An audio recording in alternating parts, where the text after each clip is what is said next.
Guys, as we close off with Wayne Dyer and his wisdom, the last one I wanted to share with you is stop finding excuses.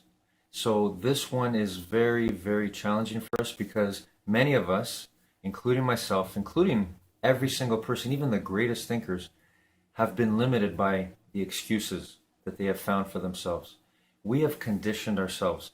If we can accept the bitter truth that we have allowed things that have happened outside of us to affect us on the inside, then we can really begin real change. But it's very difficult, and you have to stop making excuses. It's a difficult one, but if you stop making excuses, you now empower yourself to make changes with that power that you have, with that space between that stimulus and response. So between what happens outside and what you choose to do on the inside. Have a great morning, everyone.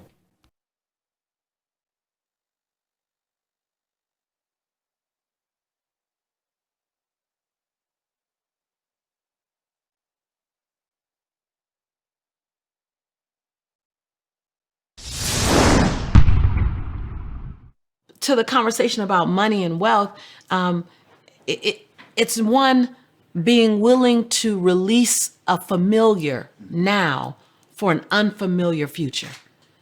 Now that's easier said than done, Yes. and it's bigger than it sounds. Are you willing to have your future look unfamiliar, and in some cases, look around and you don't recognize anything? Are you willing? Are you so tied to the comfort of what you know, even in its discomfort? So I was willing to reinvent myself 1,000 times. Are you willing to reinvent yourself? Are you willing to introduce yourself to the new version of you? Yes. Are you willing to go places you wouldn't go and do things that you traditionally wouldn't do? See, I wasn't traditionally in meditation or in visualization or hanging around older white men, or like I had a 1,000 things that I didn't do traditionally. To change your life, you have to be willing to change your actions. The definition of insanity is doing the same thing over and over and over again and expecting a different result. If you want to change your life, you want to be in a different spot, you have to be doing different things. Now, if you love your life, great, don't change anything. Or you love pieces of your life, don't change anything about those pieces. But if you are not happy with where you are at, you must be willing to do different things. Otherwise, you will stay stuck forever. I was doing an Instagram live yesterday with a young entrepreneur. He wants to be a speaker and he wants to share his message, and he's constantly facing self-doubt and fear and insecurity, and nobody's watching the stories, and he's not good enough, and who am I to share a message? And in our IG live, one of the things he said was, well, I'm not comfortable doing that. We're talking about making content, and some days he's on top of the world and it feels great, and other days he's not, and he doesn't feel comfortable getting in front of the camera. And he started going off and telling me a story. Like, stop right there. When you say, I'm not comfortable doing that, we have to identify that as a trigger to go. Saying, I'm not comfortable doing that. Now, if it's against your values, I get it, right? You're not comfortable. You know, I'm at Costco right now. Nina's going shopping in there. I'm not comfortable robbing Costco. Perfect, okay? That's outside my value system. That's totally different. Most of the things that you're not comfortable doing are failing in front of other people. At the end of the day, that's what it is. You're afraid of being judged. And so we're not comfortable doing that thing. You'll fail if nobody else sees it, if it's just you. But you don't want to fail in front of other people. And that can no longer be a good enough reason. Because if you only do, think about this, if you only do what's comfortable, you stay in your comfort zone. If you only do what's comfortable, you stay in your comfort zone. And therefore, you hate your life. Because if all you did was wake up and do what's in your comfort zone, do what is known, do what is comfortable, do what you've always done, you're going to hate your life. And this becomes the curse of a lot of entrepreneurs, is you know you're capable of more, you know you want to do more, you know you have more in your heart to go off and serve. You want that. You can see it, you can touch it, you can taste it, you can visualize. It's like, I want to be there.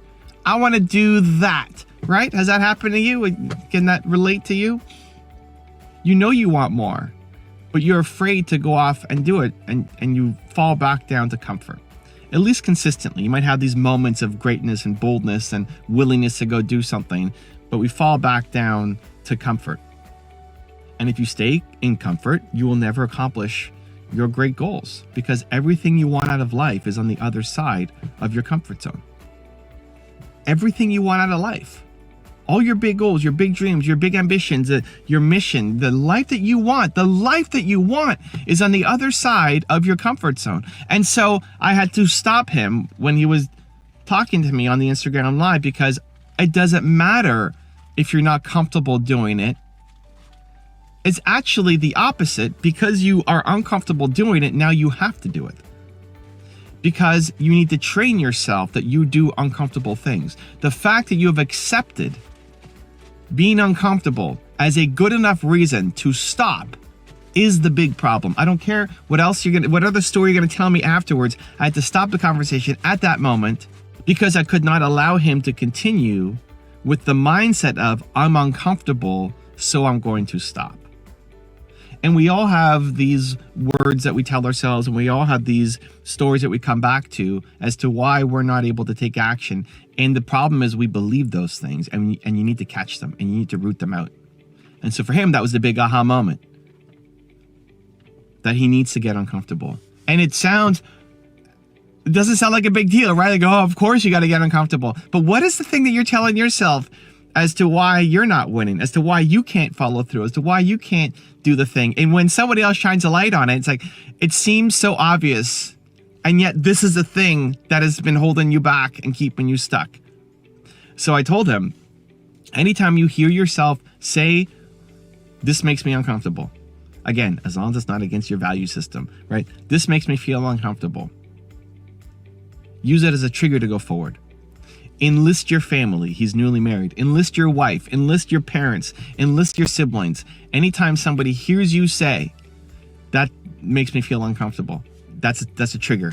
Go. Have them hold you accountable. Said, you just said it again. Now you got to go do that thing. As long as it's not against your value system, right? For me, it's scary, difficult, and hard. I would accept scary, difficult, or hard as good enough reasons for me not to go off and do the thing that I wanted to do. I want to make videos. Oh, that's scary. Like, oh, okay, I can't do it. I've just accepted scary as a good enough reason. And so if I never do things that are scary, I will never accomplish my big goals. When I was thinking about doing my tour in 2019, when we hit 23 cities, 90 days, I thought that was too difficult.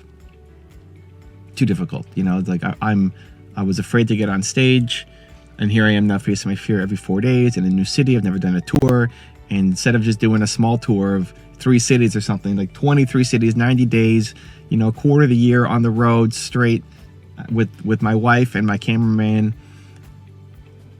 Okay, let's go. Because I do difficult things. Because I want to train myself that I do difficult things. Because again, my dream life is on the other side of me doing difficult things. If I only do what's easy, I'm going to eventually hate my life. This is where we get stuck. When you do something that's easy and you win a little ribbon or an award, right? You run a race against 3-year-olds and you win. Congratulations, amazing, you won. And you could post about it on Instagram and you had this little moment of accolade, but you don't actually feel good about yourself because you didn't do anything difficult, because that was easy for you. The self-love, self-confidence, self-respect comes from doing difficult things, uncomfortable things, scary things, hard things, the willingness to show up even if you don't win. Because it's difficult and challenging, that's how you ultimately will win in life and start to accomplish your goals. And so most people are photocopying their lives. This is where most people are stuck. You're photocopying your life. Today look the same as yesterday, look the day as the day before, same as the day before. It's why most people do not like their life. It's why most people drive to a job that they hate. They're driving to a job that they hate. Most people wake up, look at all these cars here. Most people here in this parking lot, they're waking up every day and driving to a job that they hate. They do not like their life. Most of the people who are telling you what you should do with your life do not like their own life. And so the answer is to catch your trigger words. So I call them play bigger triggers. What's a play bigger trigger? What are your trigger words? What do you say? Think about one of your goals. Think about what's on your list of to-dos. Think about where you want to be. What do you have to get done? What's one of your most important goals right now that you've been procrastinating on? What have you been delaying on? There's something. Everybody's got something. What's a goal of yours that you've been sitting on? And then what's the voice in your head that's giving you an acceptable reason for you not to do the thing? Now try to get to the reason behind the reason. So example, somebody wants to make YouTube videos. I want to be a thought leader. I have a message in my heart. I want to get it out to the world. Awesome. What's the reason why you're telling yourself you can't do it? Like, oh, well, I don't have the time. I don't have the camera. I don't have the gear. I don't have the microphone. I don't know what to say. All of those are the practical reasons, right? Those are not the real reasons. The real reason is buried underneath the practical reasons. Why do you think that having the right camera and microphone is going to be the difference? Well, because you're actually afraid of judgment. You're afraid that people are going to watch it. We're afraid of when people won't watch it. And what does that mean? That you suck. And that people will watch it and laugh at you or criticize you for having a bad phone, bad camera, bad microphone, or they can't hear you or whatever else. Like, you're afraid of judgment.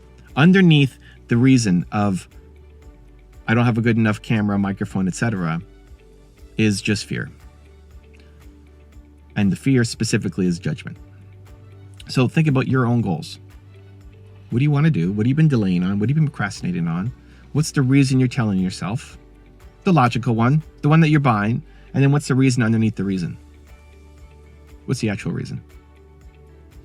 And that's your trigger. So if it's fear of judgment, if it's fear of failure, if it's fear of not being good enough, if it's fear of being an imposter, if it's fear of being uncomfortable, whatever your actual fear is, that's your trigger.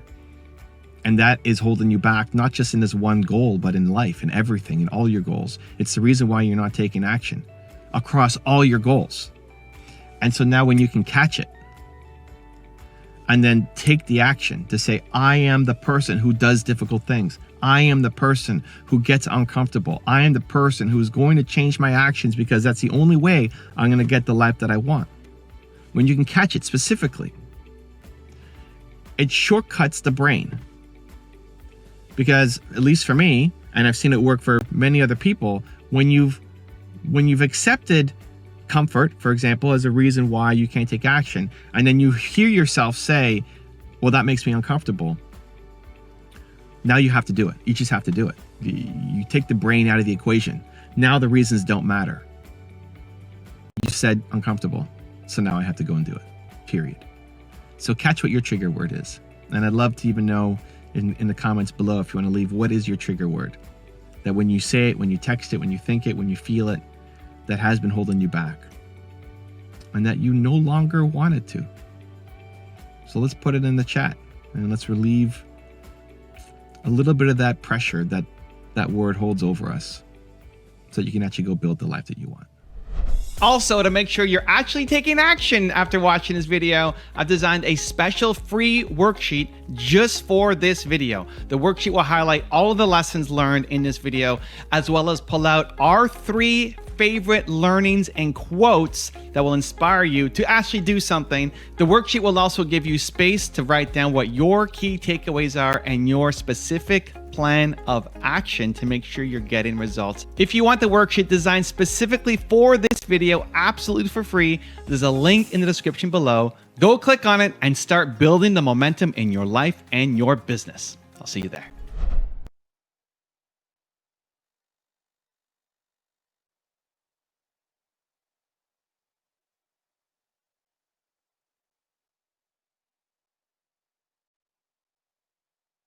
Good afternoon, guys.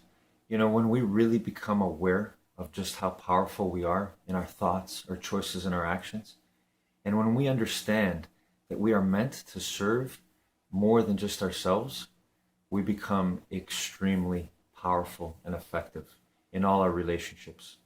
And relationships are the things that will determine our emotional well-being, even our physical well-being, because we're all so connected. So when we go on this path to understand and live a life that is more than just for ourselves, we start to really become more and more humble and reverent to the fact that we are so important to each other. But then we start to realize just the pure joy of just being our best selves and developing ourselves with that purpose. So we have to show that determination each and every choice we make. Have a great afternoon, everyone.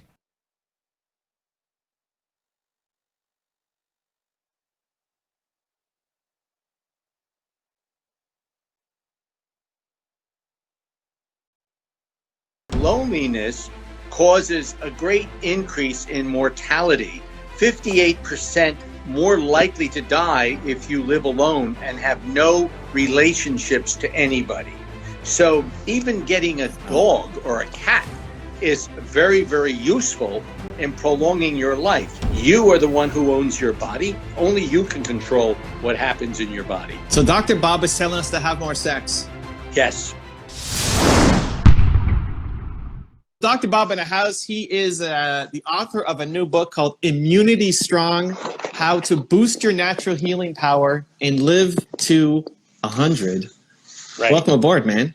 Thank you. Nice to be with you. I've been actually diving in very heavily on the life extension theme, taking challenges, learning as much as I can. And what I loved about what you're doing is a lot of the advice in the life extension is basically there's so much stuff coming in the next 15 or 20 years, like so much just radical innovation coming, that your job as a human is basically just don't die in the next 15 to 20 years. Like That's just, right. just stay alive, because there's so much great things coming, right? And That's right. And what you're working on is interesting, because that's basically giving the answers. Like, hey, here's how you can stay alive, and maybe not just stay alive, but thrive, not just in the next 15, 20 years, but beyond, I guess, depending on how well people are watching. So what are some of the big levers that people can pull right now in order to boost their natural healing? Well, right now, there is a great connection, and I talk about it in my book, between love or companionship and boosting the immune system. We know with the pandemic that loneliness causes a great increase in mortality. 58% more likely to die if you live alone and have no relationships to anybody. So even getting a dog or a cat is very, very useful in prolonging your life. Now, people say, well, that's a little nutty. But as a physician, I see it all the time. And physiologically, here's the thing. There is something called emotion, which affects the brain's function, and the brain really controls immune function. So there's such a thing as mind, body, and soul. We've heard that over and over again. Now, I'm not one of those nutty doctors that prescribes things like, soybeans to take every night before you go to bed, etc. I'm not one of those guys. I'm a real clinical person who takes care of people with autoimmune and rheumatic diseases. But I'm also an immunologist. So we find that studying things like pregnancy, for example, and looking at companionship and neurohormonal activity, that means hormones that come from both the brain and affect the rest of the body, and most importantly, the immune system, which I call the biological soul. So if you're not a spiritual person, you don't believe in religion, you can still believe that inside of you, you have a biological soul which controls how your immune system works. And the immune system, which pervades every organ of the body, if you keep it healthy and robust with good nutrition, a normal biome or organisms that live in your bowel, and a lot of your viewers know this, they take prebiotics and probiotics.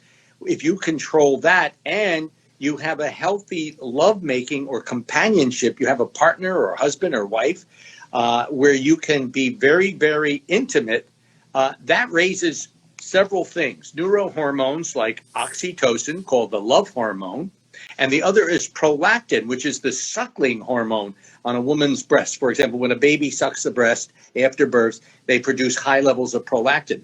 Well, guess what? Prolactin increases, as does oxytocin, when you hug and kiss your partner. It can be a man or a woman, or you hug and kiss your grandchildren, or you hug and kiss your neighbor. You enhance immune function. We've shown that T and B cell function increases, that the levels of antibody, neutralizing antibody increase. All of these things really are a natural response to a normal feeling. in this case, companionship and love. So I've written a great deal about this in various guises. I'm very interested in gender. I'm very interested in biological sex, neurohormones, neuroimmunoendocrinology. That's what we call it, big terminology.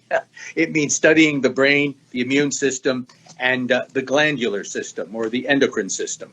So this is all very important. And you do this properly with vitamin C, vitamin D, things like zinc, and other multivitamins like selenium.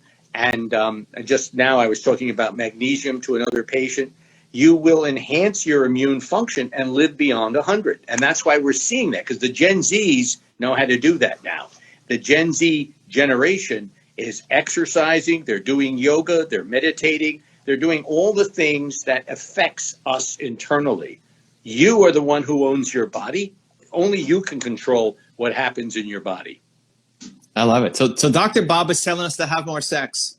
Yes. Yeah, I'm saying that sex, we've always known this, but sex is really good for you. It really does. And not just because it makes you feel good, but it has a lot to do with companionship, and it has a lot to do with immunoendocrine effects on your body, your skin, your various organs like your heart, your blood pressure and vasculature, and all of the glands that respond to the pituitary that's up in your brain that really affect and secrete a number of hormones that make you younger. I love it. I mean, that'd be a fun thing to write on your prescription pad when you're giving it to a patient. You know, you don't need a pill. Just go home and have more sex. That's right. That's right. So the book subtitle is Boost Your Natural Healing Power and Live to 100. Yes. How feasible is it for the average person, you think, to get to 100? I mean, it's definitely not an average age for, I don't know what the average age right now is for people, but like if you get to 100, you're in the top percent of the percent. So yes, when do you think we can actually get to 100 being a default age? It's not like crazy old, but maybe an average age for people who are passing. We're getting there. We have more centenarians in this country, and in Europe and in the Far East, there are many, many centenarians. So those are people who are 100 years of age. And why is that?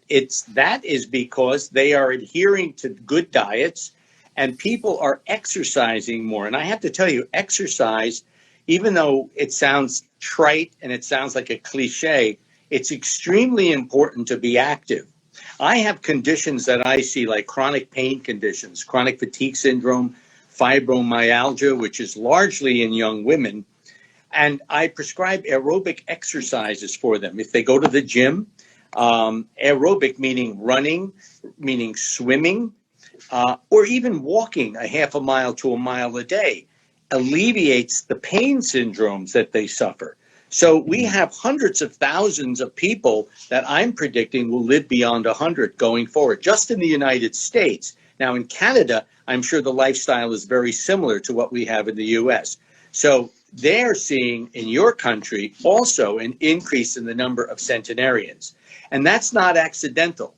The longer the lifespan, and these are all because of improvements we've made in physiology and in taking care of people who are sick over the past 100 years. So, back in 1930, the median age was 45. So you were dead by the time you were 50. Now we can be way beyond 100. And probably I predict in the next 50 years, people will be living beyond 110 and maybe even to 120. And they'd be in good health because, as we always say, age is just a number, right? Yeah. I mean, my grandmother passed at the end of last year, and she was, in her late 90s. So, I mean, long there you life. Go. Yes. So there's hopefully some good genes in there for me. Yep. But, the last decade of her life was not super pretty. It was like this slow decline. Yes. And so I think a lot of people probably have some kind of story like that in their family as well, just that hits me recently. Yes. How do we ensure not just length, but also quality of length? Well, quality of life comes. We're all going to get old, and many of us will die at a young age, many beyond 100, as I predict. Now, if you keep your diet, your biome, the biome is extremely important, and I go into it in great detail in the book.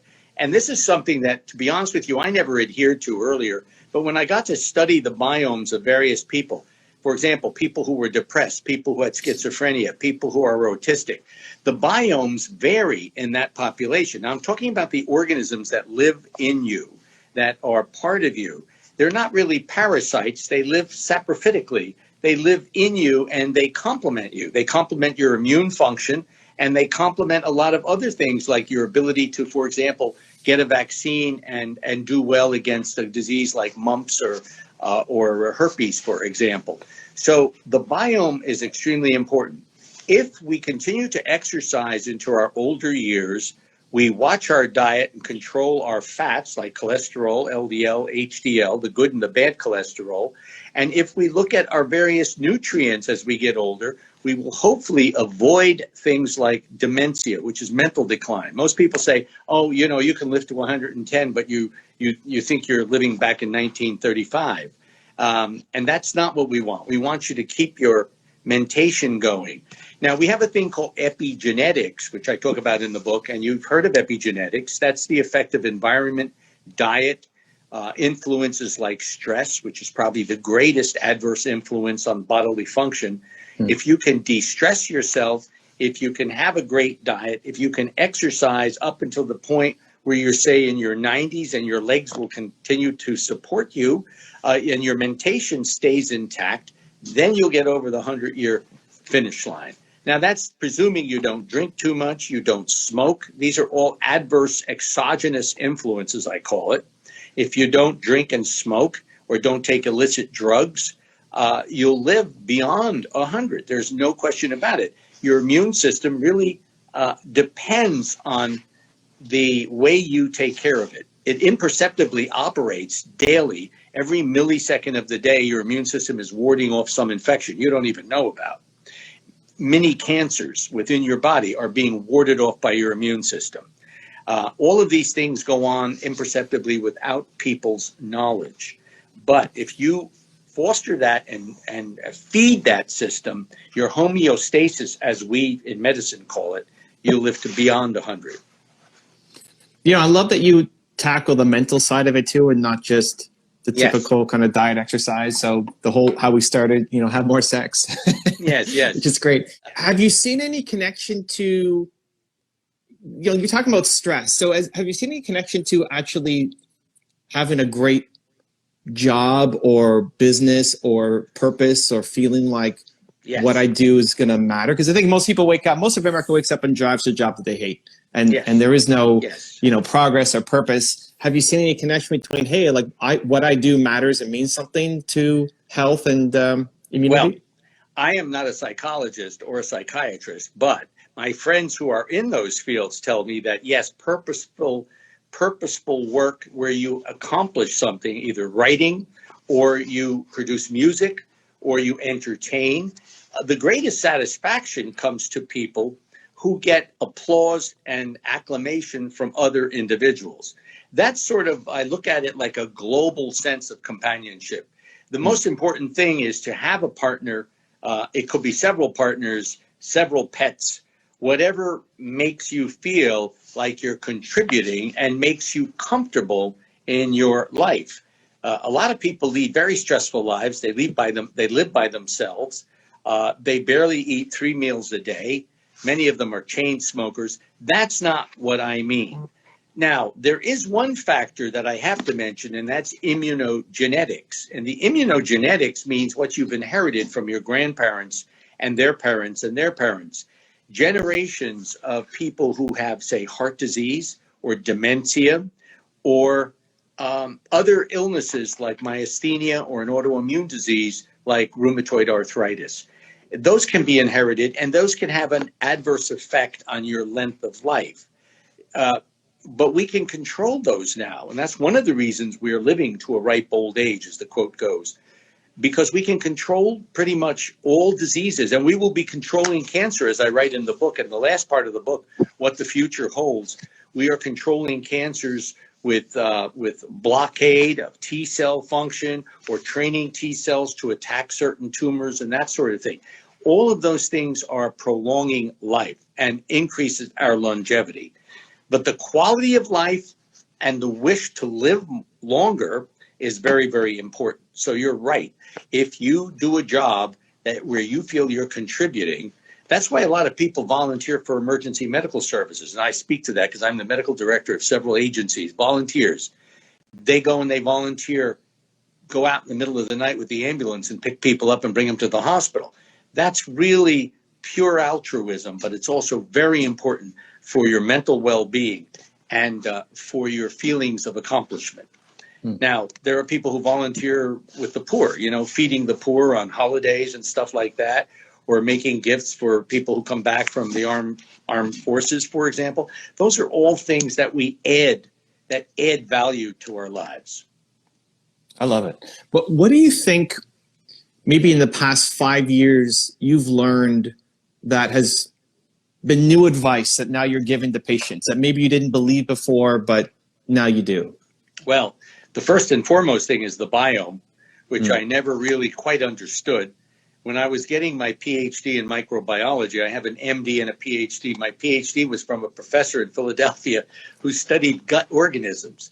And all I can remember is his laboratory had the foulest smells because he would take stool from various patients and he would look at the organisms in these various stool samples. And now we know that's really legit stuff. We actually do fecal transplants in some people. But his studies of these organisms was really extraordinary. And he was on the frontier of what the microbiome was all about and how important it is to understand that we have organisms that live on our skin and our lungs and our hearts and our brains even, I suspect, although I've no data on that. And we have organisms certainly in the bowel, which is that 27 feet of small intestine that is populated with trillions of viruses, bacteria, and parasites.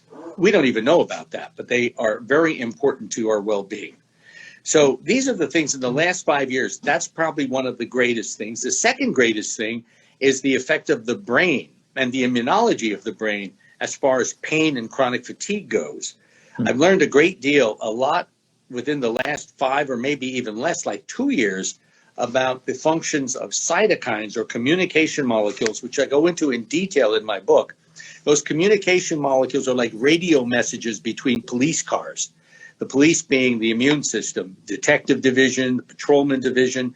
And there are these communications that go on in milliseconds between various parts of our body using these chemokines and cytokines. There's now about 250 cytokines, and they're also in the brain.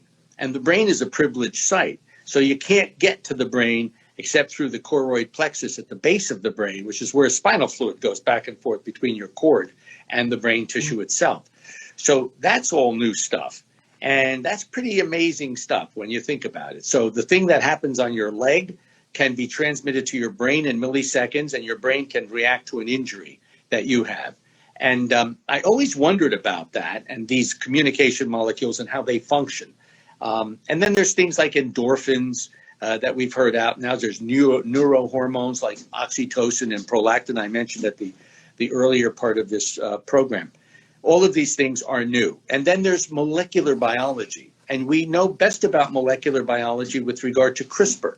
CRISPR is our ability now to snip genes out and put new genes in to certain parts of the genome. And it's scary for a lot of people because a lot of people think, oh, well, you know, we're going to take the fetus or we're going to take the egg and we're going to make it a male with, with great big muscles, or we're going to make a beautiful female with blue eyes. And we're going to create, we're going to take the God action. I think that's what they call it with this CRISPR technology, which is wonderful. And all of this is all new stuff within the last 5 years. We're in an exponential phase of growth as far as biology and medicine goes. You know, I love how you're into it. You know, I think a lot of people, they get to a certain level and then it's just, okay, I know what I know and I'm just going to keep doing what I'm doing and not keep advancing and keep learning. And so, you know, it's amazing, all the things that you're doing. I went and I got my gut bacteria tested, and I'm wondering how do we easily change it? So my test came back all solid, except that I could use some more Akkermansia. And at the time, I was like, what the heck is acromantia? I mean, it sounds like the most complicated word. Like, never heard Yeah. of acromantia before. Yes. And so now I'm setting up Google alerts for acromantia. I'm trying to learn all about it. How do we actually change our, like, if I needed more acromantia, what am I doing to actually get it? Well, there are various substances you can take as probiotics. I can't tell you that acromantia is one that you can easily replace. But if you eat, and I mentioned these in the book, if you eat certain nutrients, like there's a thing called gut buster, gut juice, which you can get in the supermarket. It sounds gross, Dr. Bob. Gut juice just sounds gross, but okay. It is gross. It is gross. My wife drinks it in copious amounts, and I wouldn't go near it. But, if I treat somebody chronically with antibiotics and I kill their microbiome, and that happens, that's why the indiscriminate use of antibiotics by a lot of doctors for things like a viral infection, they give you penicillin. That's inappropriate. And that penicillin does great damage to your biome. So, for example, the acromantia, you can eat kimchi. Various cultures eat fermented soups. For example, in Russia and in Eastern Europe, they have a lot of this stuff. They eat all sorts of yogurt. Do you remember that Georgian village years ago in the city of like near Tbilisi, where it was on a mountaintop where everybody was greater than 140 years of age? Those guys had microbiomes that were like iron. I mean, they ate a lot of yogurt. They fermented their own veggies. They did all sorts of things, and they kept their biomes really robust. So I think I don't know how to. I'm not at the stage where, because I'm not a nutritionist or anything, where I can tell you how to get your acromantia back, except that prebiotics might do it, and probiotics could certainly add to it. Yeah, my understanding of prebiotics is basically giving a great environment for the bugs to grow in. That's right. And that could be very gassy to a lot of people. I like your sex advice better than the gut juice and gassy food. Yes, that's right. Well, I could certainly say that we've given a good message today, so that when you're squeezing, hugging, and kissing your partner, be it a man or a woman, that you will think, wow, this is great for my health. We always knew it was sort of great for your health, but now we really know it is. Yeah, So- and what's great is, like, it's measurable, Yes.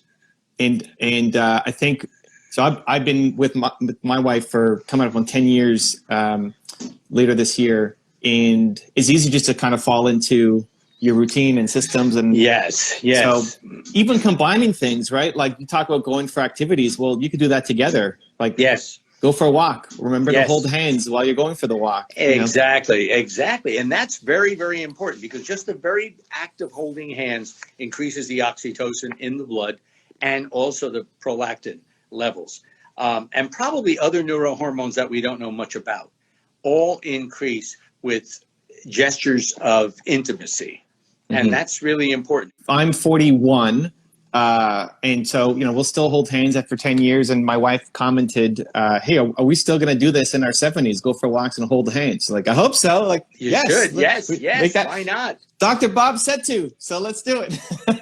You should. You Cool. should. Well, the book is called Immunity Strong. Yeah. Boost your natural healing power and live to 100. If people want to grab a copy or dive deeper into your world, books are on Amazon, anywhere Books on else you want them to Amazon. go. Barnes and Noble here in the States. I don't know if you have that in Canada. Any major bookseller should have the book or be able to get it. I don't know if you have Costco in Canada. Do you have Costco? If you Yeah, we have Costco. Yeah. Costco, it's a selection. It's the 2022 selection. I think they pick 2 books every year. The Immunity Strong book is one of them. So they can get it in Costco as well. I love it. And if people want to dive further into your world, your website, or where do you want them to go? Oh, yeah, drboblahita.com, the website. I'm still building it, as everyone else is, I'm sure. You can go on the website and see stuff, and you can see me on TV periodically talking about not only the immune system, but other things, various diseases, etc. So, no, it's that's the way to find me, and I'd be glad if you send an email to me. I'll be glad to answer. You could do that through my website. You can send an email through the website. I'd be glad to answer you personally if you have any questions. I love it. Thank you, Dr. Bob, for the insights, the time. Appreciate you, and best of luck with the book launch. Thank you, Evan. Great to be with you. All right, take care. Bye. If you want to see the one-on-one I did with Dr. Stephen Gundry, check the video right there next to me. I think you'll love it. Continue to believe, and I'll see you there. Fruit juices dramatically increase the risk of cancer. What is one thing that you believe about energy that most people don't? Loneliness.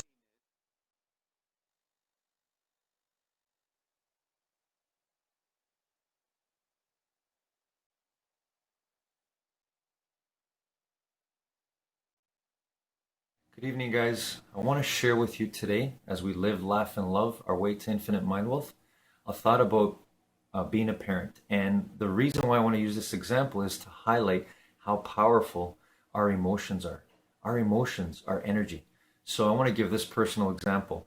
There's been a time, or many times, when I'm asking my children to do things that I know they need to get done. And they may not listen at first, and they're continuing on that path.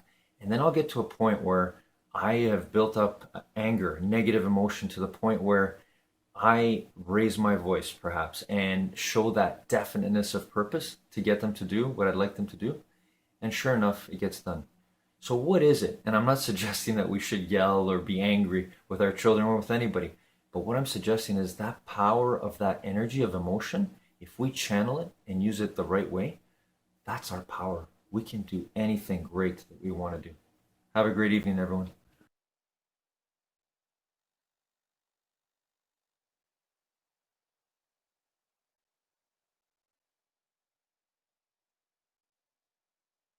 In your circle, but you know you're capable of more, and you get that push by surrounding yourself with the best. So today, let's learn from one of the best, Warren Buffett, and my take on his top 50 rules of success. Enjoy. I have constructed a business that fits me. It's kind of crazy to spend your life painting if you're painting a subject you don't want to look at. I've gotten to paint my own painting in business on an unlimited canvas, in a way. It's a different sort of place. I work with a great group of people that make my life very easy and that take good care of me. We have 25 people in the office, and if you go back, it's the exact same 25, the exact same ones. We don't have any committees at Berkshire. We don't have a public relations department. We don't have investor relations. We don't have a general counsel. We don't have a human relations department. We just don't go for anything that people do just as a matter of form. It's exactly the life I like. And it's not work to me. It's just a form of play, basically. If you go back to when I started my partnership in 1956 that Berkshire came out of, there were 7 people sitting there at a table having dinner, relatives primarily, and I said, here's the partnership agreement. It's done under Nebraska law. It's 4 or 5 pages. You don't need to read it. But I said, here's a little half-page, what I call the ground rules, and I want you to read these, and if you feel okay about that, about the interaction, what the expectations are, and all of that sort of thing, then we'll join forces. And if you don't, it's fine. Other people have, but we shouldn't be partners. I mean, if I'm going to have a partnership with somebody, I want it to be compatible. It is, and when you have a public company, you can't control who comes in. I can't control some guy that comes in and thinks we're going to pay big dividends or split the stock or something like that. So by my actions and my communications and everything, I want to attract the people that, from the public market, that I want, and I want to keep the others away. Costco was built.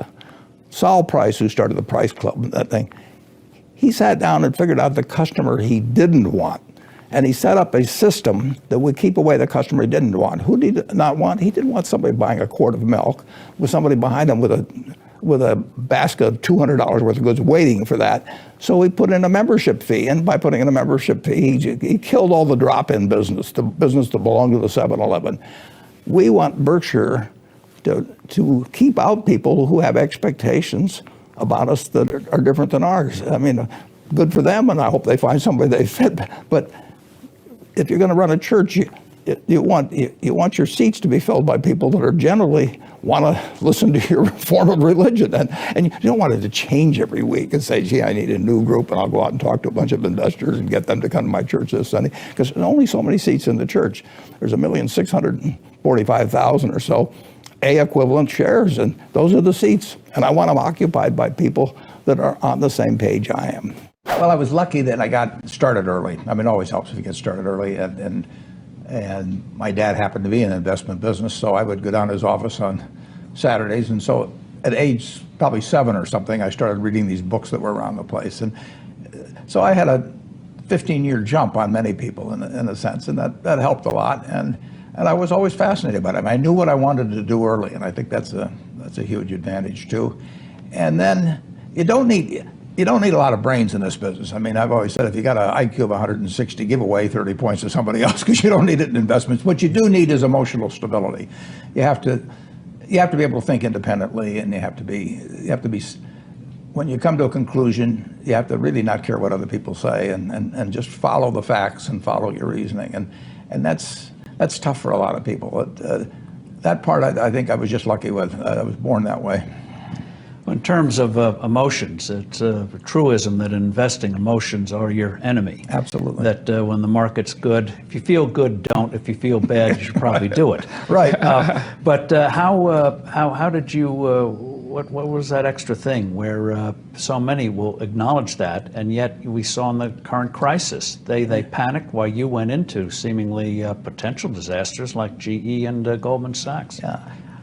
I can't really tell you the answer. I mean, I didn't learn in school or anything. It never bothered me if people disagreed with what I thought, as long as I felt I knew the facts. I mean, there's a whole bunch of things I don't know a thing about. I just stay away from those. So I stay within what I call my circle of competence. You know, and Tom Watson said it best. He said, I'm no genius, but I'm smart in spots, and I stay around those spots. Well, I try and stay around those spots, and I just don't have a problem if somebody says, you're wrong on something. I go back and look at the facts, and I think that really is much more important, frankly, than having a few points of IQ or having an extra course or two in school or anything of the sort. You need emotional stability. If somebody told me 10 years ago what was going to happen the next 10 years, we could have made a lot of money in the bond market together, But there's always a reason afterwards. Tomorrow's paper will say stocks went down today because of, but they didn't write it this morning's paper that stocks are going to go down today.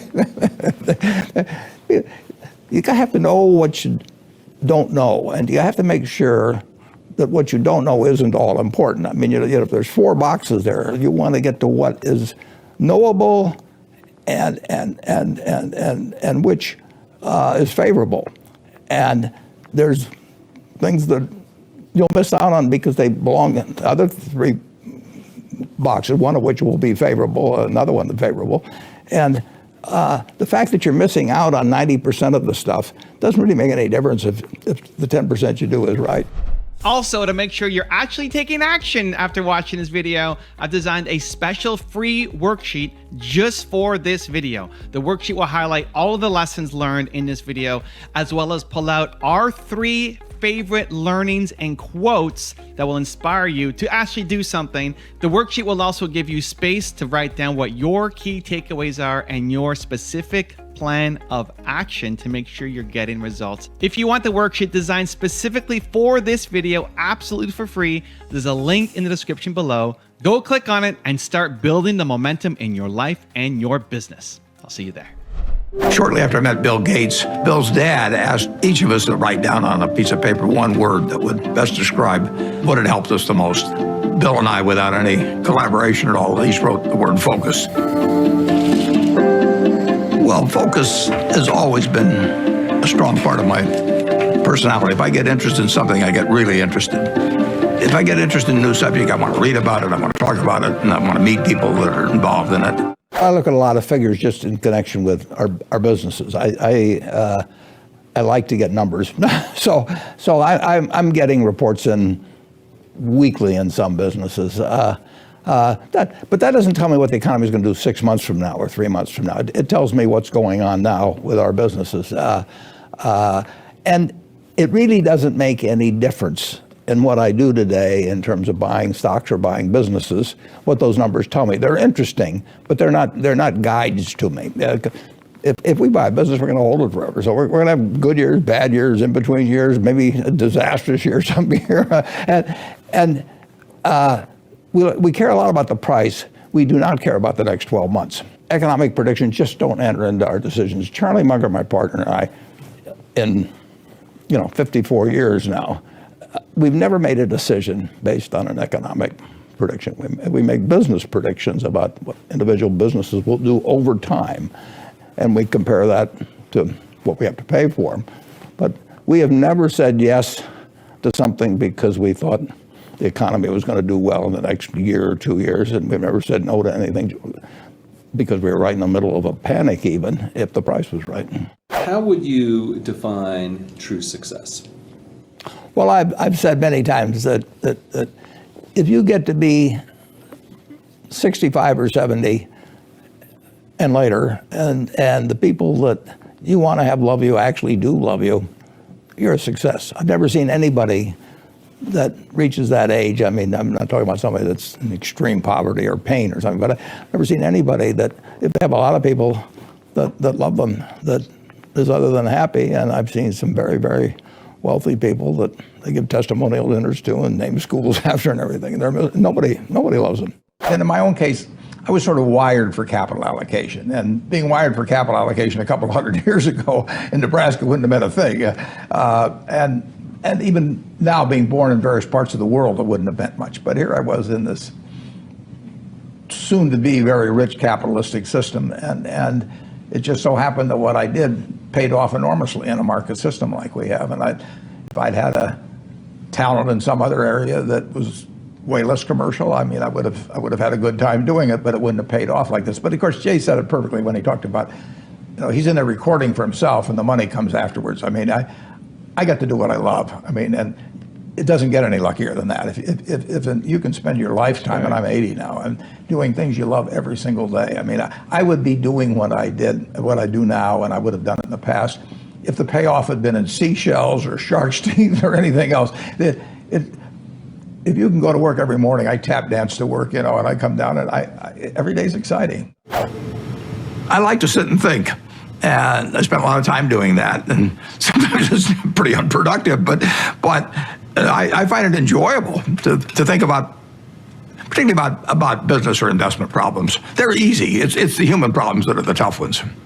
Sometimes there aren't any good answers with human problems. There's almost always a good answer with money. I've got this rule, the first rule is don't lose, and the second rule is never forget the first rule. So it really isn't so much having a lot of brilliant decisions. It's just not really having some terrible ones. And frankly, I did learn from Ben Graham how to avoid ever having any disasters in investments. It wasn't that you were going to come up with the very smartest thing, but if you never have any significant losses, some singles and doubles will produce a lot of runs before you get through. You're lucky in life if you can find your passion. I tell the students, you may have to take a job or two, you got to eat, but never give up searching for the job that's your passion. Try to find the job that you would have if you were independently rich. That's the job I have.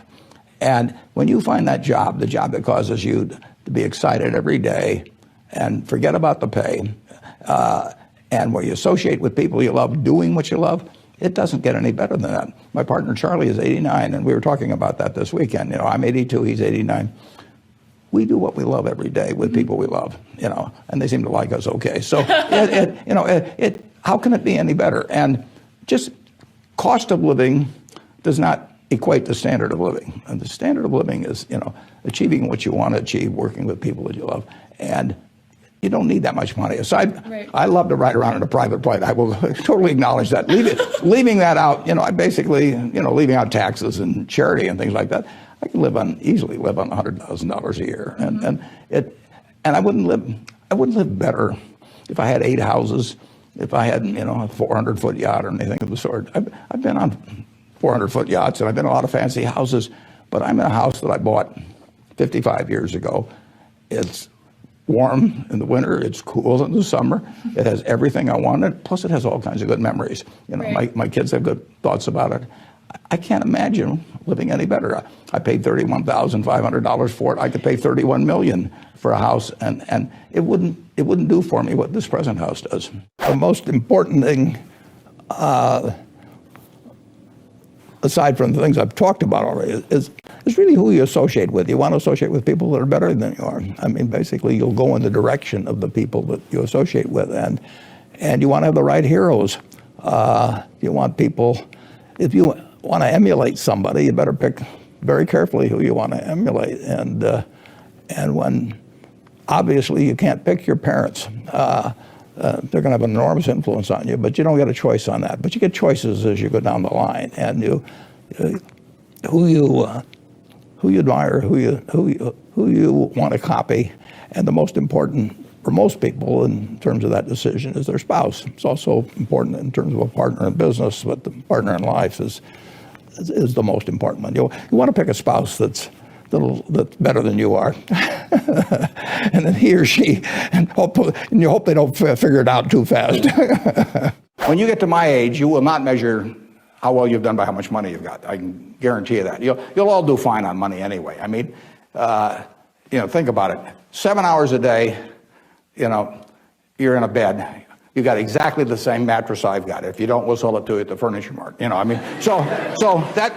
a parity. I can't outdo you, in terms of my sleeping enjoyment. You can match it by buying this mattress, which we'll give you a special price on. Just mention my name. We eat at the same places. We eat at Dairy Queen, particularly if you're in my position because we own it. But we eat at McDonald's and Burger King, and when I leave here, I'll stop by a fast food place on the way. So our eating experiences are the same. We travel the same. I mean, I had a 10-year-old car up till about a year ago, and it just doesn't make any difference to me. They all work. We live in a place that's warm in the winter and it's cool in the summer, and we watch the Super Bowl on big screen TV. You do it, I do it. We dress more or less the same. I mean, I pay more for my clothes, but they look cheap when I put them on. So we're really on a parity. Yeah. So the money isn't going to be that big a deal. Everybody in this country is going to, with the intelligence this group has and the energy you have, you're going to do well. So what's the difference? What really counts? Well, I would say that you will measure, health is enormously important, and that's a matter of a fair amount of luck. I mean, so I'm not shortchanging it. I'm just saying you can't do too much about that. But you will measure your success in life by how many, and the extent, whether it's the people you want at 70 or whatever the age may be, you'll measure it by how many of them really love you, in the end. I mean, you can't buy love. I mean, it doesn't work. You can buy sex, you can buy testimonial dinners, you can buy your name on buildings, you can do all kinds of things. But the only way you get to be, love is to be lovable. It's kind of irritating, actually. If you've got a lot of money, it'd be more fun to just write out a check for $1 million. So everybody, from now on loves me. But it doesn't work that way. In fact, the only way is to be lovable. And I've got this friend who came out of Auschwitz and had at least one member of the family die there. And what is it now? It's 60 years later. She still, when she looks at people, it's a Polish Jew, when she looks at people, the question she asks herself in determining who she really trusts as friends, the one question in her mind is, would they hide me? Now, when you get to be 70, if you've got a lot of people that would hide you, you've had a successful life. I know people who have a tremendous amount of money, no one would hide. Their own kids wouldn't hide them. I mean, they really wouldn't. I mean, their business associates wouldn't, or anybody else. If it really came down to it, they don't have anybody's respect. They've got their attention maybe with money or something of the sort, but nobody loves them. And my friend Tom Murphy at Cap Cities TV, I mean, dozens of people would hide Murph, all kinds of people would hide my wife, Ben Graham, a lot of people would hide. My dad would have had a number.